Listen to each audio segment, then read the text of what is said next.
സഭയുടെ മേൽ ആത്മീയ ശക്തി പകർന്ന് ചൈതന്യത്തോടെ ഇന്നും നിലനിർത്തുന്ന പരിശുദ്ധാത്മാവേ, അങ്ങയുടെ സാന്നിധ്യം ഈ ആരാധനയിൽ വചനത്തിലൂടെ സ്വീകരിപ്പാൻ ഞങ്ങളെ സഹായിക്കണമേ.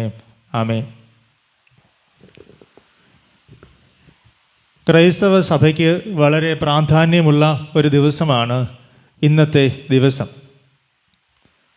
ക്രൈസ്തവ സഭ ശക്തമായി വളരുന്നതിനും സഭ രൂപം കൊള്ളുന്നതിനും സഭയ്ക്ക് എങ്ങനെയാണ് ഇടയായത് എന്നതിന് ഒരു ഉത്തരം മാത്രമേയുള്ളൂ.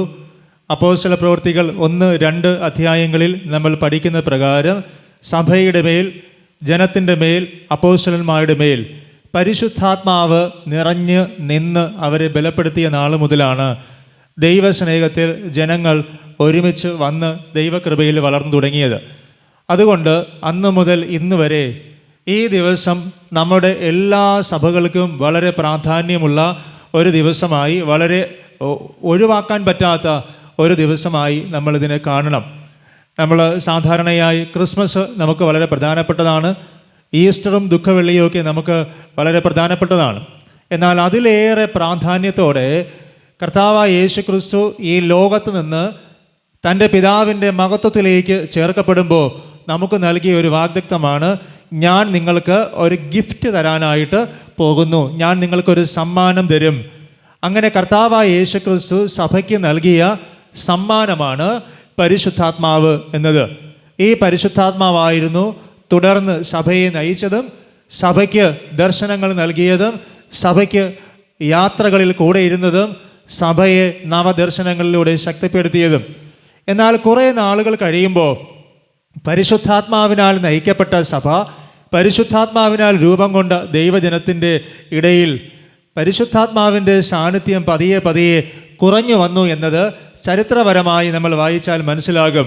കർത്താവ് സഭയെ പണിയുമ്പോൾ ദൈവം തൻ്റെ സഭയിലൂടെ ആഗ്രഹിച്ചത് ആ സഭ ദൈവത്തിൻ്റെ ആത്മാവിനാൽ നിറഞ്ഞ് ദൈവാത്മാവിനാൽ നയിക്കപ്പെടുന്ന ഒരു സഭയായിരിക്കണമെന്നതാണ്.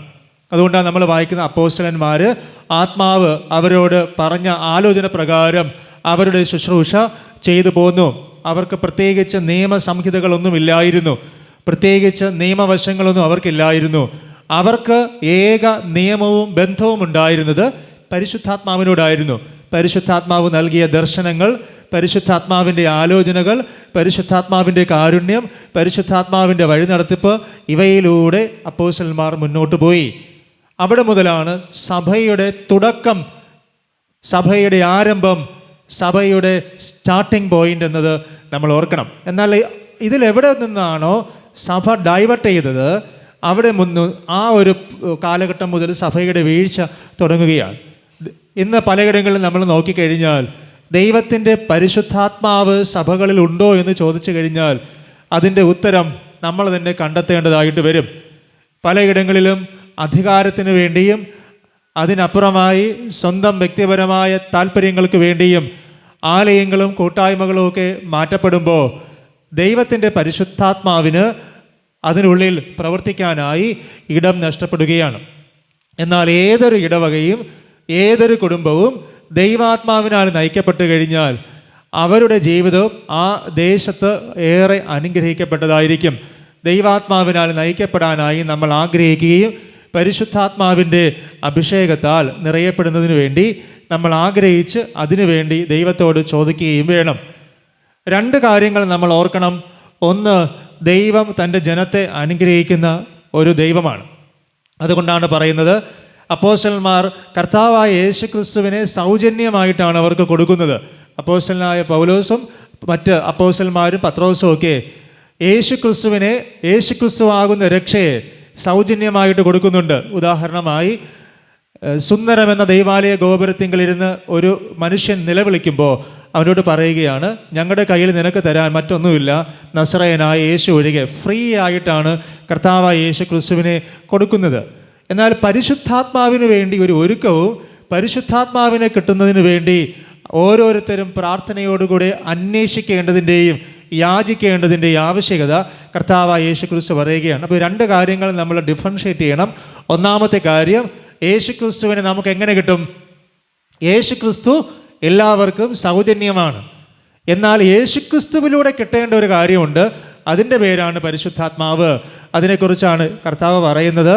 ദോഷികളായ നിങ്ങൾ നിങ്ങളുടെ മക്കൾക്ക് അവർ ചോദിച്ചു കഴിഞ്ഞാൽ നല്ല ദാനങ്ങളെ നിങ്ങൾ കൊടുക്കില്ലയോ? അങ്ങനെയെങ്കിൽ എന്നോട് യാചിക്കുന്നവർക്ക് ഞാൻ പരിശുദ്ധാത്മാവിനെ എത്ര അധികം കൊടുക്കും. അതുകൊണ്ടാണ് നമ്മളിവിടെ പാടിയത്, അളവില്ലാതെ പരിശുദ്ധാത്മാവിനെ ദൈവം സമൃദ്ധിയായി നിറയും, അല്ലെങ്കിൽ നിറയ്ക്കും. പ്രവാചകൻ അതിനെക്കുറിച്ച് പറയുക ഇങ്ങനെയാണ്: മുട്ടോളം മതിയോ? പോരാ. 2 അരയോളം മതിയോ? അതും പോരാ. എന്നാൽ എങ്ങനെ വേണം? അതിന് നൽകുന്ന ഉത്തരം ഇങ്ങനെയാണ്: ഒരു വെള്ളത്തിൽ ഒരു മനുഷ്യൻ എങ്ങനെ മുഴുകിക്കിടക്കുമോ അതുപോലെ പരിശുദ്ധാത്മാവിൻ്റെ അഭിഷേകത്താൽ ഓരോ വ്യക്തിയും നിറഞ്ഞു വരണം എന്നതാണ് ദൈവത്തിൻ്റെ ആഗ്രഹം.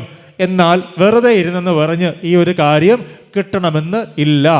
അങ്ങനെ വേണമെന്നുണ്ടെങ്കിൽ അതിനുള്ള ഒരു ഒരുക്കം വേണം, അതിനുള്ള ഒരു ആഗ്രഹം വേണം, വാഞ്ച വേണം, അതിനു വേണ്ടി കാത്തിരിക്കണം.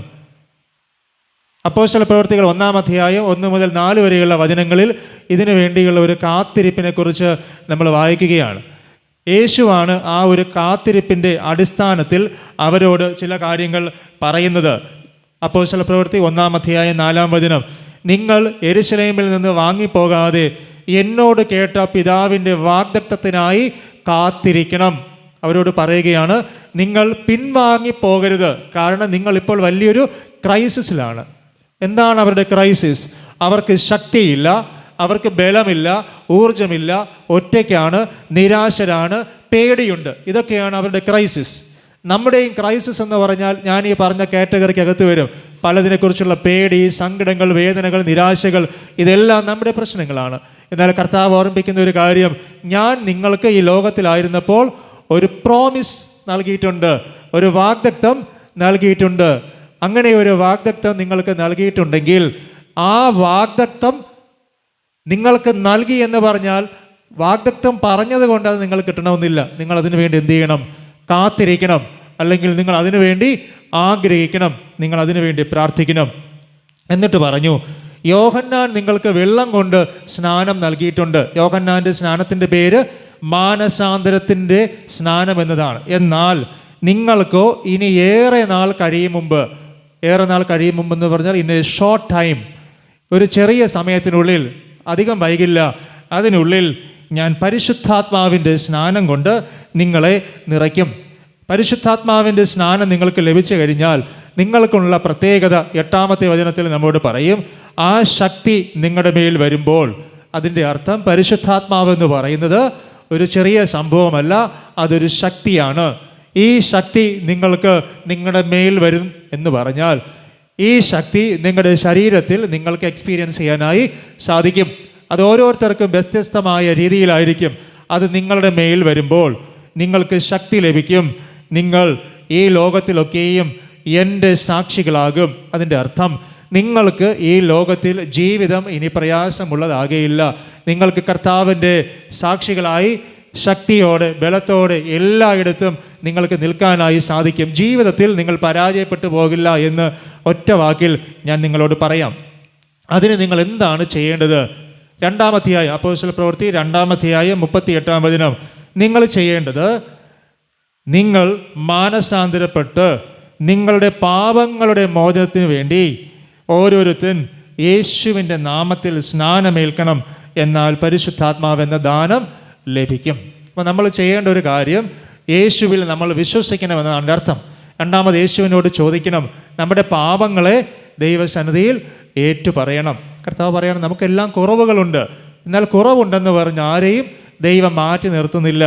പാപമോചനത്തിനായി ദൈവസന്നിധിയിൽ ചെന്ന് പാപമോചനത്തിന് വേണ്ടി ദൈവത്തോട് യാചിച്ച് വിനയപ്പെട്ട് നമ്മളെ തന്നെ സമർപ്പിച്ചു കൊടുത്തു കഴിഞ്ഞാൽ ദൈവം പരിശുദ്ധാത്മാവെന്ന ദാനം നമുക്കെല്ലാവർക്കും നൽകി അനുഗ്രഹിക്കും. പരിശുദ്ധാത്മാവ് സഭയുടെ മേൽ വരുമ്പോൾ അത് വിസിബിളായി അവർക്ക് ദൃശ്യമാകുന്നത് ഒരു തീയായിട്ടാണ്. ശക്തി എവിടെയാണ് കിട്ടിയത്? ശക്തി കിട്ടിയത് അവരുടെ ശരീരത്തിലാണ്. എന്നാൽ അവർ കണ്ണുകൊണ്ട് കണ്ടതെന്തായിരുന്നു? ഒരു തീ ആയിരുന്നു. പരിശുദ്ധാത്മാവിനെ കുറിച്ച് പറയുന്ന അഗ്നിനാവുകൾ പോലെ അവർക്കത് പ്രത്യക്ഷമായി. അതൊരു തീ ആണെന്ന് പറയും. പരിശുദ്ധാത്മാവ് ഒരു ഫയർ ആണെന്ന് പറയും. എന്താണ് ഈ ഫയറിൻ്റെ പ്രത്യേകത? ഞാൻ ഇന്നലത്തെ ആരാധനയിൽ ജസ്റ്റ് ഒന്ന് ഓർമ്മിപ്പിച്ചു പോയി. പരിശുദ്ധാത്മാവ് ഒരു തീ ആണെന്ന് പറയുന്നതിനുള്ള ഏറ്റവും പ്രധാനപ്പെട്ട ഒരു കാര്യം, ഈ തീക്ക് ചില പ്രത്യേകതകളുണ്ട്. ഒരേ ഒരു പ്രത്യേകത മാത്രം നിങ്ങളോട് പറയാം. നിങ്ങളുടെ ജീവിതത്തിൽ നിങ്ങൾക്ക് നിരവധി പ്രശ്നങ്ങൾ, പ്രതിസന്ധികൾ, വേദനകൾ ഇതെല്ലാം ഉണ്ട്. ഇതിനൊരു ഓരോന്നിനും വേണ്ടി നമ്മൾ ദൈവത്തോട് ഇങ്ങനെ നിരന്തരം പ്രാർത്ഥിച്ചും യാചിച്ചും മുട്ടിപ്പില്ലാതെ ദൈവസന്നിധിയോട് അടുത്ത് നമ്മളിങ്ങനെ പൊയ്ക്കൊണ്ടിരിക്കും. ഇനി നമ്മൾ ഒരു തീ പടരുന്ന ഒരു സ്ഥലം നമ്മുടെ മനസ്സിലേക്കൊന്ന് ഇമേജിൻ ചെയ്യണം. കുറച്ച് ഇലകളൊക്കെ കൂട്ടിയിട്ട് നമ്മുടെ പറമ്പിൽ നമ്മളൊന്ന് തീയിടുകയാണ്. തീയിടുമ്പോൾ ആ ഇലക്കൂമ്പാരങ്ങൾക്കിടയിൽ ഏതെല്ലാം ക്ഷുദ്രജീവികളുണ്ടോ, ഏതെല്ലാം കാര്യങ്ങൾ അവിടെ ഉണ്ടോ, അതെല്ലാം എന്ത് ചെയ്യും? കംപ്ലീറ്റ് ആയിട്ട് കത്തിപ്പോകും. അതിനിടയിൽ ചെറിയ വേംസ് കാണും, ചെറിയ നമുക്ക് ഏതെങ്കിലുമൊക്കെ പാമ്പുകൾ കാണും, അല്ലെങ്കിൽ ചെറിയ കീടങ്ങൾ കാണും. ഇതിനെ ഓരോന്നിനെയായിട്ട് നമുക്ക് എന്ത് ചെയ്യേണ്ട കാര്യമില്ല, പോയി കൊല്ലേണ്ട ആവശ്യം വരികയില്ല. ഓരോന്നിനെയായിട്ട് കണ്ടെത്തേണ്ട ആവശ്യം വരികയില്ല. ഓരോന്നിനെയായി കണ്ടെത്തി നശിപ്പിക്കേണ്ട ആവശ്യം വരികയില്ല. ഏത് ഇട്ട് കഴിഞ്ഞാൽ? ഒരു തീ ഇട്ട് കഴിഞ്ഞാൽ. ഇതിനെക്കുറിച്ച് യേശുക്രിസ്തു പറയുന്നൊരു കാര്യമുണ്ട്. ഞാൻ സമാധാനം വരുത്താൻ വന്നു എന്നാണോ നിങ്ങൾ കരുതുന്നത്? ഞാൻ സമാധാനമല്ല, പകരം എന്താണ് ഇടാൻ വന്നത്? ഞാൻ ഫയർ ഇടാനാണ് വന്നതെന്ന് പറയും യേശുക്രിസ്തു. ഞാൻ തീ ഇടാനായിട്ടാണ് വന്നത്. അപ്പോൾ അതിൻ്റെ അർത്ഥം എന്താണ്? ദൈവത്തിൻ്റെ പരിശുദ്ധാത്മാവാകുന്ന തീ നമ്മുടെ ഉള്ളിൽ കത്തുമ്പോൾ നിങ്ങളുടെ ഹൃദയങ്ങൾക്കുള്ളിലുള്ള ചില സങ്കടങ്ങൾ, ചില ക്ലേശങ്ങൾ, മനപ്രയാസങ്ങൾ, നിങ്ങളുടെ സാമ്പത്തിക ഞെരുക്കങ്ങൾ, കുടുംബ പ്രശ്നങ്ങൾ, നിങ്ങൾക്ക് പുറത്ത് പറയാൻ പറ്റാത്ത രീതിയിലുള്ള പല ആകുലതകൾ, ഇതിന് 1 by 1 ആയി നിങ്ങളൊരു സൊല്യൂഷൻ കണ്ടെത്തേണ്ട കാര്യമില്ല. പകരം ഏതിനെ ആഗ്രഹിച്ചാൽ മാത്രം മതി? പരിശുദ്ധാത്മാവിനെ മാത്രം ആഗ്രഹിച്ച് അത് നിങ്ങൾക്ക് അഭിഷേകമായി ലഭിച്ചു കഴിഞ്ഞാൽ ഈ ഒരു തീ മറ്റെല്ലാത്തിനെയും ദഹിപ്പിച്ചു കളയും. അതുകൊണ്ട് പരിശുദ്ധാത്മാവ് ഒരു തീയാണെന്ന് പറയുന്നത്. നമ്മളിവിടെ പാടുന്നത് പോലെ തീ പോലെ ഇറങ്ങണമേ എന്ന് ഞങ്ങൾ പാടിയില്ലേ? അപ്പോൾ എന്താണ് അതിൻ്റെ അർത്ഥം?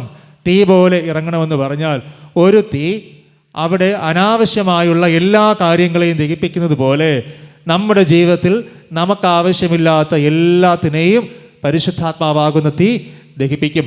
ഓരോന്നോരോന്നായി നിങ്ങൾ പ്രശ്ന പരിഹാരത്തിന് ദൈവസന്നിധിയിൽ പോയിരിക്കേണ്ട കാര്യമില്ല. ഒരേ ഒരു കാര്യത്തിന് മാത്രം നിങ്ങൾ ആഗ്രഹിച്ചാൽ മതി. ആ കാര്യത്തിൻ്റെ പേരാണ് പരിശുദ്ധാത്മാഭിഷേകത്തിന് വേണ്ടി നമ്മൾ ആഗ്രഹിക്കണം. അങ്ങനെ സഭ മുന്നോട്ട് പോവുകയാണ്. സഭയുടെ ചരിത്രങ്ങൾ മുന്നോട്ട് പോകുന്ന സമയത്ത് സഭയ്ക്ക് കുറച്ച് വേരിയേഷൻ ഉണ്ടായി. പരിശുദ്ധാത്മാവിൻ്റെ കൃപയാലും ആലോചനയാലും നയിക്കപ്പെട്ടുകൊണ്ടിരുന്ന സഭ പരിശുദ്ധാത്മാവിൽ നിന്ന് പതിയെ പതിയെ അകലുന്നതാണ് പിന്നീട് കാണുന്നത്. നമ്മൾ വിശ്വാസ പ്രമാണം നിങ്ങൾ പറയുമ്പോൾ ആ വിശ്വാസ പ്രമാണത്തെ 3 തിരിച്ചിട്ടുണ്ട്. നിങ്ങൾ ശ്രദ്ധിച്ചിട്ടുണ്ടോ? വിശ്വാസ പ്രമാണം 3 പാരഗ്രാഫായിട്ടാണ് എഴുതി വച്ചിട്ടുള്ളത്. ഒന്നാമത്തെ പാരഗ്രാഫ് എന്ന് പറയുന്നത് ആരിൽ വിശ്വസിക്കണം? ദൈവത്തിൽ വിശ്വസിക്കണം. സെക്കൻഡ് പാരഗ്രാഫ് ആരിൽ ആണ് വിശ്വസിക്കേണ്ടത്? പുത്രനായ ദൈവത്തിൽ വിശ്വസിക്കണം. മൂന്നാമത്തെ പാരഗ്രാഫ് ആരംഭിക്കുന്നത് എങ്ങനെയാണ്? പരിശുദ്ധാത്മാവിൽ വിശ്വസിക്കണം, അല്ലെങ്കിൽ പരിശുദ്ധാത്മാവിലും വിശ്വാസം നമുക്ക് ഉണ്ടാകണം. ഇന്നത്തെ പ്രശ്നം എന്തെന്നറിയാമോ? ദൈവത്തിൽ നമുക്ക് വിശ്വാസമുണ്ട്, പിതാവായ ദൈവത്തിൽ നമുക്ക് വിശ്വാസമുണ്ട്, പുത്രനായ ക്രിസ്തുവിൽ വിശ്വാസമുണ്ട്. മൂന്നാമത്തെ കാര്യം വരുമ്പോൾ നമുക്കവിടെ ഡൗട്ടാണ്. ഇതുണ്ടോ ഇല്ലയോ, വിശ്വസിക്കണമോ? അപ്പോൾ ഇങ്ങനെ ഒരു ആകുലത നമ്മുടെ മനസ്സിലുണ്ട്. ഈ ആകുലതയുടെ മധ്യത്തിൽ കർത്താവായ യേശു കൃത്യതയോടുകൂടെ വിശ്വാസ പ്രമാണം നമുക്ക് വേണ്ടി ക്രമീകരിച്ച് സഭയിലൂടെ നൽകുമ്പോൾ ഈ വിശ്വാസ പ്രമാണത്തിൽ അടിവരയിട്ട് ജനത്തോട് പറയുന്നൊരു കാര്യമുണ്ട്. നിങ്ങൾ ആരിൽ കൃത്യമായിട്ട് വിശ്വസിച്ചിരിക്കണം? പരിശുദ്ധാത്മാവാകുന്ന ദൈവത്തിൽ കൃത്യമായി നിങ്ങൾ വിശ്വസിക്കുകയും പരിശുദ്ധാത്മാവിൻ്റെ അഭിഷേകത്താൽ നമ്മൾ നിറയപ്പെടാനായി ആഗ്രഹിക്കുകയും ചോദിക്കുകയും വേണം. 1895, ഇന്നത്തേക്ക് ഏകദേശം 125 വർഷങ്ങൾക്ക് മുമ്പ്, 1895 ഈ സംഭവം നടക്കുന്നത് ഇറ്റലിയിലാണ്. ഇറ്റലിയിലെ ഒബ്ലൈറ്റ് സിസ്റ്റേഴ്സ് ഓഫ് ഹോളി സ്പിരിറ്റ് എന്നൊരു സന്യാസ സമൂഹം ഉണ്ടായിരുന്നു. ഒബ്ലൈറ്റ് സിസ്റ്റേഴ്സ് ഓഫ് ഹോളി സ്പിരിറ്റ്, പരിശുദ്ധാത്മാവിൻ്റെ ദാസികളായി ശുശ്രൂഷ ചെയ്യുന്ന ഒരു കൂട്ടം കന്യാസ്ത്രീകളുടെ ഒരു കൂട്ടായ്മ. അവരിൽ എലേന ഗുവേറ എന്ന് പറയുന്ന ഒരു കന്യാസ്ത്രീക്ക്, ഒരു സിസ്റ്ററിന് ദൈവം ഒരു ദർശനം നൽകുകയാണ്. സഭ മുന്നോട്ട് ചലിക്കണമെന്നുണ്ടെങ്കിൽ പരിശുദ്ധാത്മാവിൻ്റെ വഴിയിലേക്ക് സഭ മടങ്ങി വരുന്നതിന് വേണ്ടി നീ ആഗ്രഹിച്ച് പ്രാർത്ഥിക്കാനായിട്ട് അവരോട് പറഞ്ഞു.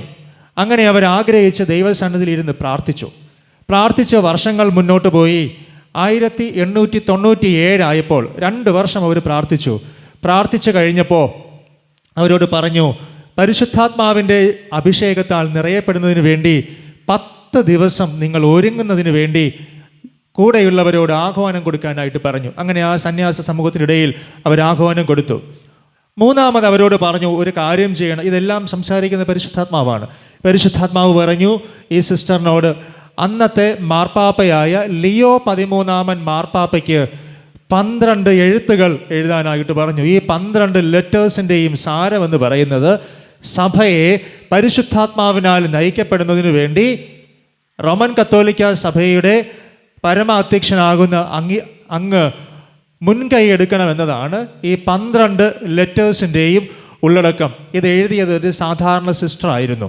സ്വാഭാവികമായിട്ടും അന്നത്തെ കാലഘട്ടത്ത് ഒരു സിസ്റ്റർ ഇത് എഴുതി കൊടുത്തു എന്ന് പറഞ്ഞ് സഭയുടെ പരമാധ്യക്ഷനായിരിക്കുന്ന മാർപ്പാപ്പ അതിനെ പൂർണ്ണ വിലയോടുകൂടി ഏറ്റെടുക്കണമെന്ന് നിർബന്ധമൊന്നുമില്ല. എന്നാൽ ഈ മാർപ്പാപ്പ ലിയോ 13 മാർപ്പാപ്പ ഇത് ഏറ്റെടുത്തതിന് ശേഷം 1901, ഇന്നത്തേക്ക് എത്ര വർഷം മുമ്പാണ്? 125 വർഷം മുൻപ് 1901 ജനുവരി മാസം 1-ാം തീയതി അദ്ദേഹം ന്യൂ ഇയർ ബ്ലെസ്സിങ് ഈ ലോകത്തിന് നൽകുന്ന സമയത്ത് അദ്ദേഹം പറഞ്ഞു, 1900 മുതൽ 100 വർഷത്തെ, അതായത് ഒരു നൂറ്റാണ്ടിന് the century of holy spirit എന്ന പേരിൽ അദ്ദേഹം ബ്ലസ് ചെയ്ത് അനുഗ്രഹിച്ചു. 20-ാം നൂറ്റാണ്ട് പരിശുദ്ധാത്മാവിൻ്റെ നൂറ്റാണ്ടാണെന്ന് അദ്ദേഹം പ്രഖ്യാപിച്ചു. എന്തായിരുന്നു പ്രഖ്യാപനം? ഇത് വളരെ പ്രധാനപ്പെട്ട ഒരു ചരിത്രമാണ്, നന്നായിട്ട് ശ്രദ്ധിക്കണേ. 20-ാം നൂറ്റാണ്ട് പരിശുദ്ധാത്മാവിൻ്റെ നൂറ്റാണ്ടാണെന്ന് ലിയോ 13 മാർപ്പാപ്പ അന്ന് പ്രഖ്യാപിച്ചു. ഇത് പ്രഖ്യാപിച്ചു.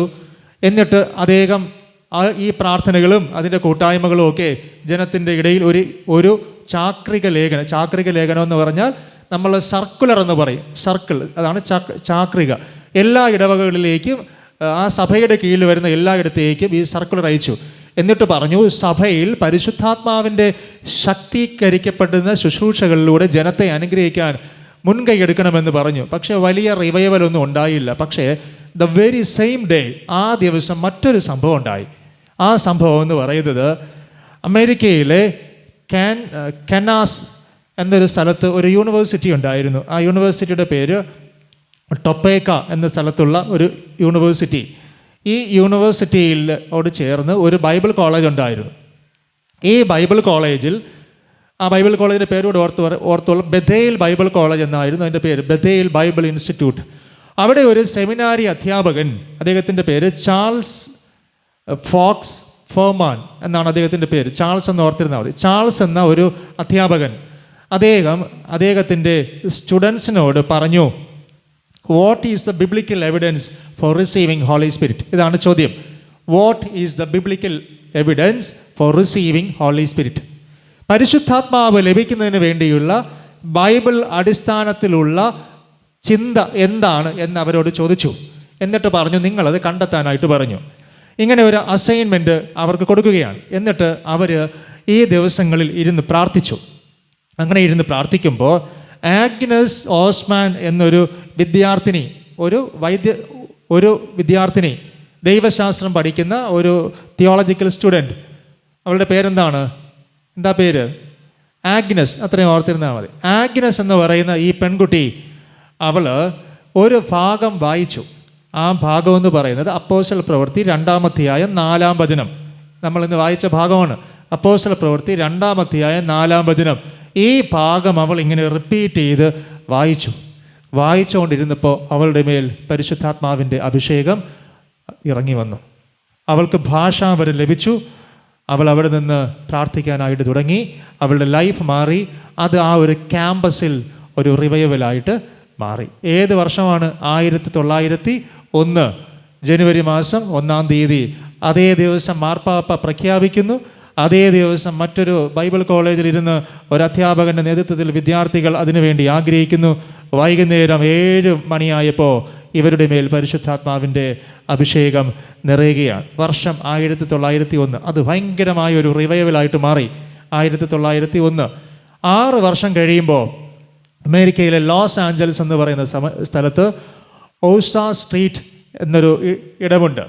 അവിടെ വില്യം സീമോർ എന്ന് പറയുന്ന ഒരു ദൈവഭക്തൻ ജനത്തെ കൂട്ടിയിരുത്തി പ്രാർത്ഥിച്ചു കൊണ്ടിരിക്കുന്നതിനിടയിൽ വലിയൊരു ഹോളി സ്പിരിറ്റിൻ്റെ അനോയിൻറ്റിങ് അവിടെ സംഭവിക്കുകയാണ്. വർഷം 1906. അതിൻ്റെ ഫലമെന്ന് പറയുന്നത് പെൻറ്റക്കോസ്റ്റൽ മൂവ്മെൻറ്റ് ലോകത്ത് ഉണ്ടായി. ഏത് വർഷമാണ്? 1906. ഇനി ഒന്ന് ഈ വർഷങ്ങൾ മനസ്സിലിടണം. മാർപ്പാപ്പ 1901 ഹോളി സ്പിരിറ്റിൻ്റെ വർഷമായിട്ട് അതിനെ പ്രഖ്യാപിച്ചു. 1901 ഇതേ അനോയിൻറ്റിങ് ആർക്ക് കിട്ടി? മറ്റൊരു ക്യാമ്പസിലിരുന്ന് പ്രാർത്ഥിച്ചുകൊണ്ടിരുന്ന ഒരു കുട്ടിക്ക് കിട്ടി. 1906 മറ്റൊരു സ്ഥലത്ത് അതിൻ്റെ ശക്തമായ പ്രതിഫലനം ഉണ്ടായി. അങ്ങനെ അവിടെ ഒരു സഭ രൂപം കൊണ്ടു. ആ പള്ളിയുടെ പേരാണ് AG church, assemblies of God. കേട്ടിട്ടുണ്ടോ? 1906. വീണ്ടും 1907 ആയപ്പോൾ ഹോളി സ്പിരിറ്റിൻ്റെ പരിശുദ്ധാത്മനാൽ നയിക്കപ്പെടുന്ന മറ്റൊരു സഭയുണ്ടായി. അതിൻ്റെ പേരാണ് ചർച്ച് ഓഫ് ഗോഡ്. 1911 ആയപ്പോൾ ഹോളിനെസ് ചർച്ച് എന്ന പേരിൽ മറ്റൊരു ചർച്ചുണ്ടായി. 1924 ഈ സഭ നമ്മുടെ ഇന്ത്യയിലെത്തി, IPC, ഇന്ത്യൻ പെന്തക്കോസ്റ്റ് ചർച്ച്. അപ്പോൾ ഇങ്ങനെയാണ് 1990 കഴിയുമ്പോഴാണ് ഈ ലോകത്ത് പെൻറ്റക്കോസ്റ്റൽ മൂവ്മെൻറ്റ് ഉണ്ടാകുന്നത്. അപ്പോൾ ഈ പെൻറ്റക്കോസ്റ്റൽ മൂവ്മെൻറ്റ് ഉണ്ടാകുമ്പോൾ പലരും ചിന്തിക്കുന്ന ഒരു കാര്യം എന്ന് പറയുന്നത് ഇത് നേരിട്ട് ഉണ്ടായി എന്നതാണ്. ഇതിൻ്റെ റൂട്ട് കിടക്കുന്നത് എവിടെയാണ്? ദൈവം ഒരു സിസ്റ്റർക്ക് കൊടുത്ത ഒരു ചെറിയ പ്രാർത്ഥനയുടെ ശക്തിയാണ്. അവരെഴുതിയ 12 ലെറ്റേഴ്സാണ്. മാർപ്പാപ്പ അതിനെ പ്രഖ്യാപിച്ചത് 1 നൂറ്റാണ്ട് പരിശുദ്ധാത്മാവിൻ്റെ നൂറ്റാണ്ടായിരിക്കണമെന്നാണ്. അങ്ങനെ രൂപം കൊണ്ട ഒരു സഭയായിരുന്നു പിന്നീടുണ്ടായ പെൻറ്റക്കോസ്റ്റൽ മൂവ്മെൻറ്റ്സും അതിൻ്റെയോടുള്ള മറ്റ് പ്രസ്ഥാനങ്ങളും. അത് കഴിഞ്ഞ് ഏകദേശം ഒരു 62 വർഷം കഴിഞ്ഞു. 62 വർഷം കഴിഞ്ഞിട്ടും റോമൻ കത്തോലിക്ക സഭയിൽ ഇതിൻ്റെ നവീകരണങ്ങളൊന്നും വലുതായിട്ടുണ്ടായില്ല. എന്നാൽ മറ്റ് സഭകൾക്കിടയിൽ ഭയങ്കര റിവൈവൽ ഇങ്ങനെ ഉണ്ടായി വരികയാണ്. അങ്ങനെ ഇരിക്കുന്ന സമയത്ത് മാർപ്പാപ്പ ജോൺ 23 മാർപ്പാപ്പയാണ്. വർഷം 1962. 62 വർഷം കഴിഞ്ഞു. ഞാൻ 3 വർഷങ്ങൾ പറഞ്ഞു. 1901, 1906, ഒന്നുകൂടി 1962. ഈ വർഷം ജോൺ 23 മാർപ്പാപ്പ അദ്ദേഹം 2ാം വത്തിക്കാൻ കൗൺസിൽ വിളിച്ചു. 2ാം വത്തിക്കാൻ കൗൺസിൽ വിളിച്ചപ്പോൾ അവിടെ അദ്ദേഹം അതിൻ്റെ ഇൻട്രൊഡക്ടറി സ്പീച്ചിൽ ജനങ്ങളെയും സഭയെയും അഭിസംബോധന ചെയ്യുമ്പോൾ അദ്ദേഹം പറഞ്ഞു, 62 വർഷം മുമ്പ് നമ്മളോട് പറഞ്ഞ ഒരു കാര്യത്തിൽ നമ്മൾ ഇതുവരെയും വളർന്നിട്ടില്ല. അതുകൊണ്ട് അദ്ദേഹം പറഞ്ഞ സെൻറ്റൻസ് ഇങ്ങനെയാണ്: renew your wonders in this day. നിങ്ങൾ ഈ ദിവസം നിങ്ങളുടെ ലൈഫിനെ റിന്യൂ ചെയ്യണം ആസ് ബൈ ദ ന്യൂ പെൻറ്റക്കോസ്റ്റ്. ഒരു പുതിയ പെൻറ്റക്കോസ്റ്റിൻ്റെ അനുഭവം സഭയിൽ ഉണ്ടാകണമെന്ന് അദ്ദേഹം ഒരു സെൻറ്റൻസ് ഇങ്ങനെ പറഞ്ഞു. അതിന് വലിയൊരു റിസൾട്ട് ഉണ്ടായി. ആ റിസൾട്ട് സംഭവിക്കുന്നത് ഇത് കഴിഞ്ഞ് 5 വർഷം കഴിയുമ്പോഴാണ്. 1962 ജോൺ 23 മാർപ്പാപ്പ, ഞാൻ വീണ്ടും പറയുന്നത് ഓർക്കാൻ വേണ്ടി, ജോൺ 23 മാർപ്പാപ്പ ഈ കാര്യം പറഞ്ഞു. 5 വർഷം കഴിയുമ്പോൾ ഒരു മാറ്റം ഉണ്ടായി. വളരെ ശ്രദ്ധിക്കേണ്ട ഒരു മാറ്റമാണിത്. ഇത് സംഭവിക്കുന്നത് ഒരു യൂണിവേഴ്സിറ്റിയിലാണ്. അമേരിക്കയിലെ പെൻസിൽവാനിയ എന്ന സ്ഥലത്ത് സ്ഥിതി ചെയ്യുന്ന ഡുക്കെയിൻ എന്ന ഒരു യൂണിവേഴ്സിറ്റി, പെൻസിൽവാനിയയിലുള്ള ഡുക്കെയിൻ എന്ന് പറയുന്ന ഒരു യൂണിവേഴ്സിറ്റി. അവിടെ ഈ യൂണിവേഴ്സിറ്റിയിൽ ധാരാളം വിദ്യാർത്ഥികൾ പഠിക്കുന്നുണ്ട്. ഈ വിദ്യാർത്ഥികൾക്ക് വേണ്ടി 2 പ്രൊഫസേഴ്സ് ചേർന്ന് ഒരു പ്രയർ ഫെലോഷിപ്പ് ആരംഭിച്ചു. ഈ അധ്യാപകരുടെ പേര് റാൽഫ് കിഫാരി, വില്യം സ്റ്റോറി എന്നതാണ് ഈ 2 അധ്യാപകരുടെ പേര്. 2 പ്രൊഫസേഴ്സാണ്. ഇവരുടെ പ്രെയർ മീറ്റിങ്ങിൽ ഏകദേശം 27-നും 30-നും ഇടയ്ക്ക് വിദ്യാർത്ഥികൾ ക്രമമായി വരുന്നുണ്ടായിരുന്നു. ഇവർ ഒരുമിച്ചിരുന്ന് പ്രാർത്ഥിക്കും. കോളേജിൽ അവരുടെ ക്യാമ്പസിൽ ഒഴിവ് സമയം കിട്ടുമ്പോൾ അവർ ഒരുമിച്ചിരുന്ന് പ്രാർത്ഥിക്കുമായിരുന്നു. എന്നാൽ അവരിങ്ങനെ പ്രാർത്ഥിച്ച് വന്നിട്ടും പരിശുദ്ധാത്മാവിൻ്റെ വലിയൊരു ശക്തി അവർക്ക് എക്സ്പീരിയൻസ് ചെയ്യാൻ സാധിക്കുന്നില്ല എന്നൊരു സങ്കടം അവർക്ക് വന്നു. അതുകൊണ്ട് അവർ 1967 ഫെബ്രുവരി മാസം 3 ഡേറ്റുകളാണ്, 17, 18, 19, ഈ 3 ഡേറ്റുകളിൽ ഒരു സ്ഥലത്ത് ഒരുമിച്ച് കൂടിയിരുന്ന് പ്രാർത്ഥിക്കാനായി തീരുമാനിച്ചു.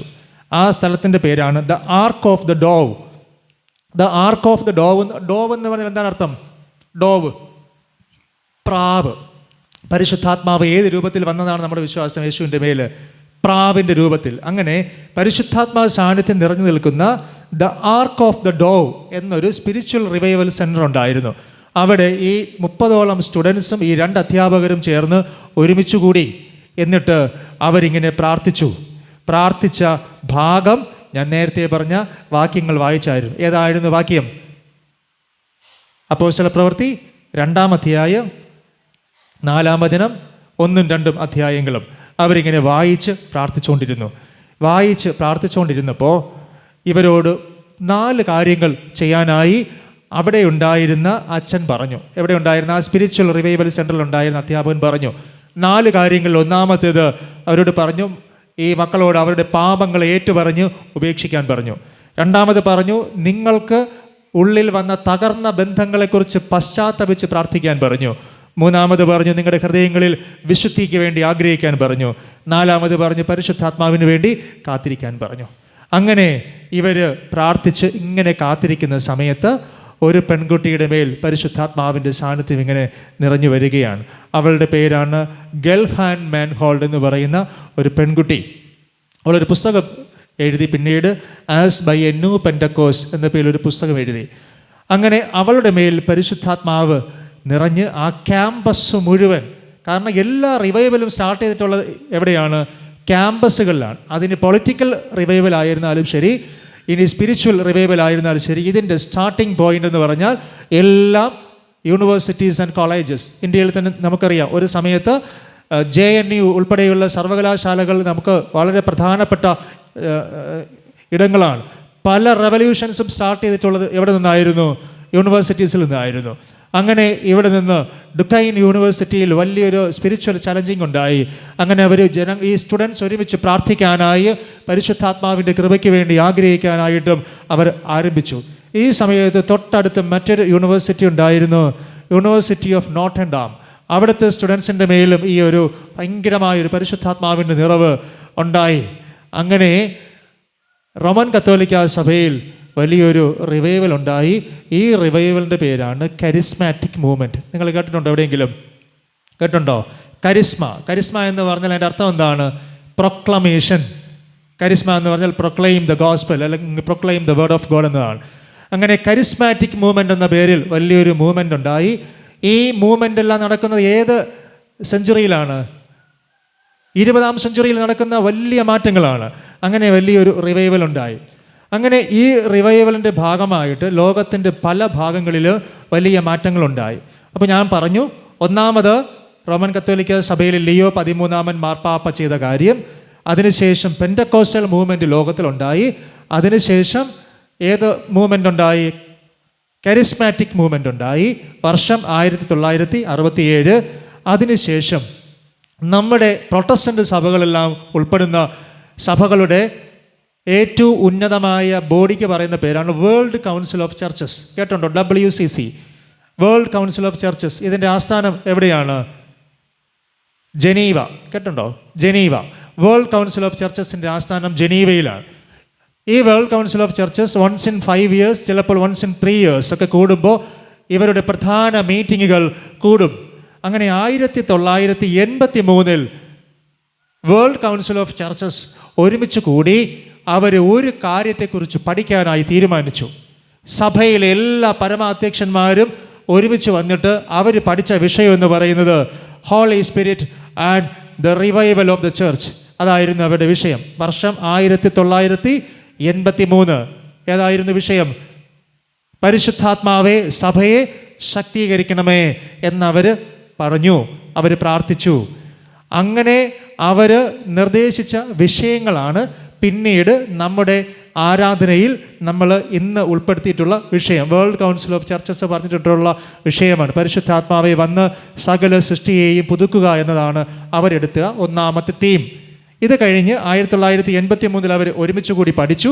1991 കാൻബറ എന്ന സ്ഥലത്ത് വേൾഡ് കൗൺസിൽ ഓഫ് ചർച്ചസിൻ്റെ ഒരു അസംബ്ലി കൂടി. അവിടെ അവർ ആ വർഷത്തെ തീമായിട്ട് എടുത്തത് വളരെ മനോഹരമായൊരു വിഷയമായിരുന്നു. Come holy Spirit renew the whole creation എന്നതാണ്. എന്തായിരുന്നു വിഷയം? പരിശുദ്ധാത്മാവേ വരിക, സകല സൃഷ്ടിയെയും പുതുക്കുക. ഈ വിഷയം നിങ്ങൾ പലപ്പോഴും കേട്ടുപോയിട്ടുള്ള വിഷയമാണ്. ഇതെല്ലാം സംഭവിച്ചത് ഏത് നൂറ്റാണ്ടിലാണ്? 20-ാം നൂറ്റാണ്ടിൽ. തുടക്കം എവിടെ നിന്നാണ്? ഒരു പെൺകുട്ടി, അവൾക്ക് ദൈവം പരിശുദ്ധാത്മാവിനാൽ നൽകിയ ദർശനം ഒരു ആളിന് ലെറ്ററായിട്ട് എഴുതി അയച്ചു. ആ മാർപ്പാപ്പ അതിനെ പ്രഖ്യാപിച്ചു 20-ാം നൂറ്റാണ്ട് പരിശുദ്ധാത്മാവിൻ്റെ നൂറ്റാണ്ട്. എല്ലാ സഭകളിലും പരിശുദ്ധാത്മാവിൻ്റെ ചർച്ചകൾ, പരിശുദ്ധാത്മാവിൻ്റെ സാന്നിധ്യം ഭയങ്കരമായിട്ട് നിറഞ്ഞു. അതാ പറയുന്നത്. അത് പെൻഡക്കോസ്റ്റ് ചർച്ചിൽ മാത്രമല്ല, റോമൻ കത്തോലിക്ക ചർച്ചിൽ മാത്രമല്ല, വേൾഡ് കൗൺസിൽ ഓഫ് ചർച്ചസുമായി ബന്ധപ്പെടുന്ന നവീകരണ സഭകൾ ഉൾപ്പെടുന്ന CSI സഭകളിൽ മാത്രമല്ല, എല്ലായിടങ്ങളിലും പരിശുദ്ധാത്മാവിൻ്റെ സാന്നിധ്യം ആ നൂറ്റാണ്ടിൽ നിറഞ്ഞ് ചൈതന്യത്തോടെ നിന്നു. ഞാൻ ഇത്രയും ചരിത്രം പറഞ്ഞത് ഈ ചരിത്രം മനസ്സിലാക്കിയിട്ട് വേണം നമ്മൾ എന്ത് ചെയ്യാൻ? പരിശുദ്ധാത്മാവിനെക്കുറിച്ച് ആഗ്രഹിക്കാനും പഠിക്കാനും മുന്നോട്ട് പോകുന്നതിനു വേണ്ടി. ഇത്രയും ചരിത്രം വളരെ പ്രധാനപ്പെട്ട ഒരു കാര്യമാണ്. അപ്പോൾ ദൈവം സഭയുടെ മേൽ ഏതിനെ നൽകി അനുഗ്രഹിച്ചിട്ടുണ്ട്? പരിശുദ്ധാത്മാവ് നൽകി അനുഗ്രഹിച്ചിട്ടുണ്ട്. എന്നാൽ നമ്മുടെ ആഗ്രഹം എന്നത് ഈ പരിശുദ്ധാത്മാവിനെ ഇനി എന്ത് ചെയ്യണം? സ്വീകരിക്കണം, ആഗ്രഹിക്കണം, കാത്തിരിക്കണം, അതിനുവേണ്ടി പ്രാർത്ഥിക്കണം. സമയം കുറവായതുകൊണ്ട് ഞാൻ എഴുതി വെച്ചിട്ടുള്ള പോയിന്റ്സ് മാത്രം പറഞ്ഞു പോകും. നിങ്ങൾ വീട്ടിൽ പോയി അത് റെഫർ ചെയ്യണം. അതിനുവേണ്ടി പരിശുദ്ധാത്മാവ് നമുക്ക് നൽകുന്ന ചില സ്വാതന്ത്ര്യങ്ങളുണ്ട്. നമ്മളിന്ന് വായിച്ച വിഷയം ഇങ്ങനെയാണ്: പരിശുദ്ധാത്മാവെ വന്ന് ഞങ്ങളെ സ്വതന്ത്രരാക്കുക. Come holy spirit set us free. പരിശുദ്ധാത്മാവെ ഞങ്ങളെ സ്വതന്ത്രരാക്കണം. നമുക്ക് ഒത്തിരി പ്രശ്നങ്ങളുള്ളവരാണ് നമ്മളൊക്കെ. ഏതിൽ നിന്നൊക്കെയാണ് പരിശുദ്ധാത്മാവ് നമുക്ക് സ്വാതന്ത്ര്യം നൽകേണ്ടത് എന്നത് മാത്രമാണ് ഞാൻ പറയാനായി ആഗ്രഹിക്കുന്നത്. റോമർക്ക് എഴുതിയ ലേഖനം 8-ാം അധ്യായം 1-2 വചനങ്ങൾ. റോമർ 8 അതിൻ്റെ 1-2 വചനങ്ങൾ. അവിടെ പറയുക, പാപത്തിൽ നിന്നുള്ള സ്വാതന്ത്ര്യം ആര് തരും? പരിശുദ്ധാത്മാവ് തരും. അതിനുവേണ്ടി ആഗ്രഹിക്കണം. നമ്മുടെ ലൈഫിലുള്ള പാപങ്ങൾ, അതിൽ നിന്ന് നമുക്ക് ഡെലിവറൻസ് എടുക്കാൻ, നമ്മളെ സ്വതന്ത്രമാക്കാൻ പ്രാർത്ഥിക്കണം, ആഗ്രഹിക്കണം. രണ്ടാമത്, ഗലാത്യർക്ക് എഴുതിയ ലേഖനം 5-ാം അധ്യായം 1-ാം വചനം. ഗലാത്യർ 5:22-23. ദൈവാത്മാവിൻ്റെ ഫലങ്ങൾ അവിടെ പറയുന്നുണ്ട്. ഈ ഫലങ്ങളിലൂടെ നമ്മുടെ ലൈഫിനെ പരിശുദ്ധാത്മാവ് സ്വതന്ത്രമാക്കും. ആത്മാവിൻ്റെ ഫലങ്ങൾ ഏതൊക്കെയാണ്? സ്നേഹം, സന്തോഷം, സമാധാനം. ഇത്രയും കാര്യങ്ങൾ നമുക്ക് എന്ത് തരും? ലൈഫിൽ സ്വാതന്ത്ര്യം തരും. ആര് വന്നു കഴിഞ്ഞാൽ? പരിശുദ്ധാത്മാവിൻ്റെ സാന്നിധ്യം നമ്മൾ വന്നു കഴിഞ്ഞാൽ. അപ്പോൾ ഒന്നാമത് പരിശുദ്ധാത്മാവ് നൽകുന്ന സ്വാതന്ത്ര്യം ഏതിൽ നിന്നാണ്? പാപത്തിൽ നിന്നാണ്. Deliverance from the bondage of sin. പാപത്തിൽ നിന്ന് സ്വാതന്ത്ര്യം തരും. രണ്ടാമത്, പരിശുദ്ധാത്മാവ് നമുക്ക് നൽകുന്ന സ്വാതന്ത്ര്യം ആത്മഫലങ്ങൾ അനുഭവിക്കാനുള്ള സ്വാതന്ത്ര്യം തരും. അതൊന്നാണ് സ്നേഹം. പലർക്കും സ്നേഹമുണ്ട്, സ്നേഹം എന്ത് ചെയ്യാൻ പറ്റുന്നില്ല? എക്സ്പീരിയൻസ് ചെയ്യാൻ പറ്റുന്നില്ല. അത് പരിശുദ്ധാത്മാവ് അതിനുള്ള സ്വാതന്ത്ര്യം തരും. സമാധാനം ഉണ്ട്, നമുക്ക് എന്ത് ചെയ്യാൻ പറ്റുന്നില്ല? വീട്ടിൽ ആ സ്വാതന്ത്ര്യത്തോടു കൂടെ സമാധാനം നമുക്ക് കിട്ടുന്നില്ല. പരിശുദ്ധാത്മാവ് ആ സ്വാതന്ത്ര്യം നമുക്ക് തരും. സ്നേഹം, സന്തോഷം, സമാധാനം, ദീർഘക്ഷമ നമുക്കുണ്ട്. പക്ഷെ എന്ത് ചെയ്യാൻ പറ്റുന്നില്ല? സ്വാതന്ത്ര്യത്തോടു കൂടെ അത് എക്സ്പീരിയൻസ് ചെയ്യാൻ പറ്റുന്നില്ല. ഇതെല്ലാം സ്വാതന്ത്ര്യത്തോടു കൂടി എക്സ്പീരിയൻസ് ചെയ്യാൻ പരിശുദ്ധാത്മാവ് സഹായിക്കും. മൂന്നാമത്തെ കാര്യം, പരിശുദ്ധാത്മാവ് നൽകുന്നത് എബ്രായർക്ക് എഴുതിയ ലേഖനം 2-ാം അധ്യായം 14-15 വചനങ്ങൾ. എബ്രായർ 2:14-15. മരണഭീതിയിൽ നിന്ന് പരിശുദ്ധാത്മാവ് നമുക്ക് സ്വാതന്ത്ര്യം തരും. പലരും ചിന്തിക്കുന്നത്, ഞാനിനി ജീവിക്കണോ? ചില സങ്കടങ്ങൾ വരുമ്പോൾ ഞാൻ ജീവിക്കുന്നത് കൊണ്ട് ആർക്കെങ്കിലും പ്രയോജനമുണ്ടോ? കടബാധ്യതകൾ മാറുന്നില്ല, മരണഭീതിയാണ്. മരണഭീതിയിൽ നിന്ന് പരിശുദ്ധാത്മാവ് നമ്മെ സ്വതന്ത്രരാക്കും. മറന്നു പോകരുത്. മൂന്നാമത്തെ കാര്യം, മരണഭീതിയിൽ നിന്ന്, മരണത്തിൻ്റെ ആകുലതകളിൽ നിന്ന് ദൈവം നമ്മളെ സ്വതന്ത്രരാക്കും. സങ്കീർത്തനക്കാരൻ പറയുന്നത് പോലെ, കൂരിരുൾ താഴ്വരയിൽ കൂടി നടന്നാലും ഞാൻ ഭയപ്പെടുകയില്ല. ഈ കൂരിരുളിൻ്റെ താഴ്വര എന്ന് പറയുന്നതിന് മറ്റൊരു അർത്ഥം എന്ന് പറഞ്ഞാൽ the valley of shadow of death എന്നതാണ്. എന്താ അതിൻ്റെ അർത്ഥം? The valley of shadow of death. മരണകരമായ രീതിയിൽ നീ പോയാലും ദൈവം പരിശുദ്ധാത്മാവിനാൽ നിനക്ക് അതിൻ്റെ പേടി മാറ്റിത്തന്ന് നിങ്ങളുടെ മനസ്സിനെ സ്വതന്ത്രരാക്കും. നാലാമത്തെ കാര്യം, 2 തിമോഥെയോസ് 1-ാം അധ്യായം 7-ാമത്തെ വചനം. അവിടെ പറയുന്നത്, ഭയത്തിൽ നിന്ന് ദൈവം നിങ്ങൾക്ക് സ്വാതന്ത്ര്യം തരും. ആരിലൂടെ? പരിശുദ്ധാത്മാവിലൂടെ. യേശുവിൻ്റെ ശിഷ്യന്മാർ ഭയത്തോടും സങ്കടത്തോടും നിരാശയോടും ഒരു മുറിക്കുള്ളിൽ അകപ്പെട്ടിരുന്നപ്പോൾ പരിശുദ്ധാത്മാവ് അവരുടെ മേൽ വന്നു, അവർക്ക് വലിയൊരു സ്വാതന്ത്ര്യം കൊടുത്തു. അപ്പോൾ നമ്മുടെ ലൈഫിൽ നമ്മൾ പലതിനെക്കുറിച്ചും പേടിക്കുന്നുണ്ട്. എന്തൊക്കെയാണ് നമ്മുടെ പേടി? നമ്മുടെ ഭയമെന്ന് പറയുന്നത് നമ്മുടെ ആരോഗ്യത്തെക്കുറിച്ച് നമുക്ക് പേടിയുണ്ട്, അല്ലേ? ഒരു അസുഖം വന്നു കഴിഞ്ഞ് ഒരു മെഡിക്കൽ റിപ്പോർട്ട് നെഗറ്റീവ് ആണെങ്കിൽ നമുക്കതിനെക്കുറിച്ച് ഭയമുണ്ട്. നമ്മുടെ വീട്ടിൽ ആർക്കെങ്കിലും രോഗം വന്നു കഴിഞ്ഞാൽ നമുക്ക് പേടിയുണ്ട്. നമുക്കൊരു സാമ്പത്തിക പ്രയാസം വന്നാൽ നമുക്കതിനെ അതിജീവിക്കുന്നത് വരെ പേടിയുണ്ട്. അപ്പം നമുക്ക് എല്ലാ കാര്യങ്ങളും പേടിയുണ്ട്. കാര്യത്തോട് അടുക്കുമ്പോൾ നമുക്ക് പേടി വരും. എന്നാൽ പരിശുദ്ധാത്മാവ് ഈ ഭയത്തെ മാറ്റിത്തരും. ഭയം കൂടാതെ മുന്നോട്ട് പോകാൻ പരിശുദ്ധാത്മാവ് നമുക്ക് കൃപ തരും. ഈ ലോകത്തിൽ ആർക്കും നമ്മുടെ ഭയം മാറ്റാൻ പറ്റില്ല. നിങ്ങളുടെ കടബാധ്യത ചിലപ്പോൾ മാറ്റിത്തരാൻ പറ്റുമായിരിക്കും, പക്ഷേ ഏത് മാറ്റാൻ പറ്റില്ല? ആർക്കും ഭയം മാറ്റിത്തരാനായിട്ട് പറ്റത്തില്ല. യേശുവിൻ്റെ ശിഷ്യന്മാർ അങ്ങനെ ഭയങ്കരമായ ഒരു ഭയത്തിലിരിക്കുകയാണ്. അങ്ങനെ ഭയത്തിലിരിക്കുന്ന അവരുടെ മേൽ പരിശുദ്ധാത്മാവ് വന്നപ്പോൾ അവർക്ക് ശക്തി കിട്ടി. അവർ ആരായി? സ്വതന്ത്രരായപ്പോൾ അവർ പുറത്തു പോയി ദൈവവചനം പറഞ്ഞു. പിന്നീട് അവർക്ക് ആരെയും പേടിയില്ല. ഈ ലോകത്തിലുള്ളതിനെയും ഒന്നിനെയും പേടിക്കാതെ സ്വതന്ത്രരായി അവർ ജീവിക്കുകയാണ്. അങ്ങനെ സ്വതന്ത്രരായി ജീവിക്കാനായി പരിശുദ്ധാത്മാവ് നമുക്ക് സ്വാതന്ത്ര്യം തരും. എന്നിട്ട് നമ്മൾ വായിക്കുന്നൊരു ഭാഗമുണ്ട്. അതിനുകൊണ്ട് പരിശുദ്ധാത്മാവ് നൽകുന്ന സ്വാതന്ത്ര്യം ആരും തെറ്റായ രീതിയിൽ ഉപയോഗിക്കരുത്. എല്ലാം ദൈവത്തിൻ്റെ ആത്മാവ് നമുക്ക് സ്വാതന്ത്ര്യം തരും. അപ്പോൾ ദൈവത്തിൻ്റെ പരിശുദ്ധാത്മാവ് നമ്മളെ നയിക്കാനും നമ്മുടെ ജീവിതത്തിൽ കെട്ടപ്പെട്ട് കിടക്കുന്ന എല്ലാ അവസ്ഥകളിൽ നിന്നും നമുക്ക് സ്വാതന്ത്ര്യം തരാനായിട്ടും പ്രാർത്ഥിക്കണം. അതിലൊന്നാമത്തത് ഞാൻ പറഞ്ഞ 4 കാര്യങ്ങൾ. ഒന്നാമത്തെ കാര്യം, പാപത്തിൽ നിന്ന് നമ്മളെ വിടുവിച്ച് എന്ത് തരാൻ പ്രാർത്ഥിക്കണം? സ്വാതന്ത്ര്യം തരാനായിട്ട് പ്രാർത്ഥിക്കണം. കാരണം പാപം പൊതിഞ്ഞിരിക്കുമ്പോൾ നമുക്കൊരു ഫ്രീ ആകാനായിട്ട് കഴിയില്ല. രണ്ടാമത് പറഞ്ഞ ആത്മാവിൻ്റെ ഫലങ്ങളുണ്ട്, പക്ഷേ ഇതിലുകൊണ്ട് നമുക്ക് അത് എക്സ്പീരിയൻസ് ചെയ്യാനായിട്ട് കഴിയില്ല. സ്നേഹമുണ്ടോ? ഉണ്ട്, പക്ഷേ എന്ത് ചെയ്യാൻ പറ്റില്ല? അത് നമുക്ക് ഫ്രീ ആയിട്ട് എക്സ്പ്രസ് ചെയ്യാൻ കഴിയില്ല, സ്വീകരിക്കാൻ കഴിയില്ല. അതിന് സഹായിക്കും. മൂന്നാമത്തെ കാര്യം, മരണഭീതി ആര് മാറ്റിത്തരും?